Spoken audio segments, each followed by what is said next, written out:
Madzulo abwino kwanonse yakwananso nthawi ya zanyengo.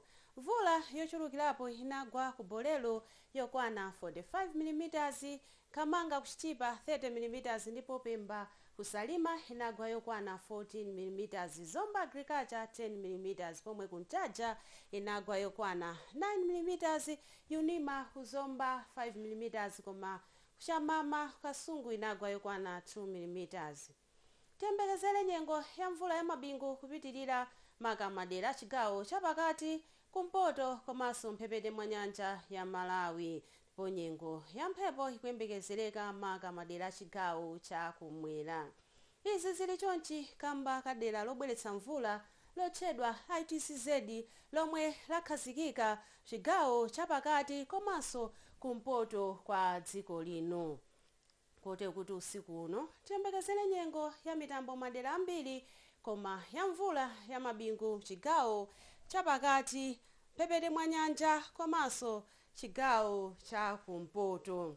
Ndipo mmawa tiyembekezere nyengo yofunda madera ena a dziko lino, pomwe ku Kasungu kuzafunda ndi madigiri okwana 19, ku Blantyre madigiri okwana 18.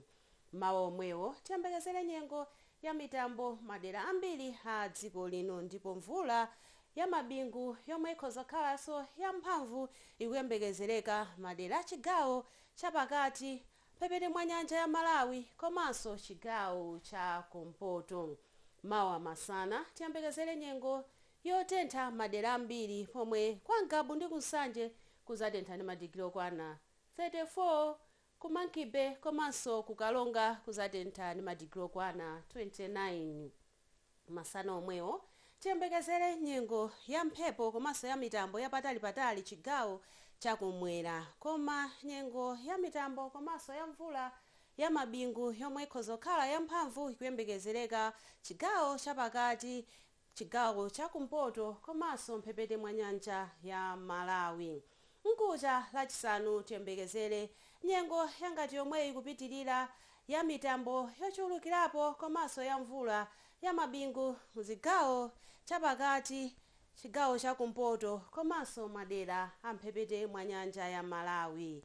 Zikomo poonera za nyengo, munali ndine Charity Mapondo. Khalani ozindikira, dziwani za nyengo.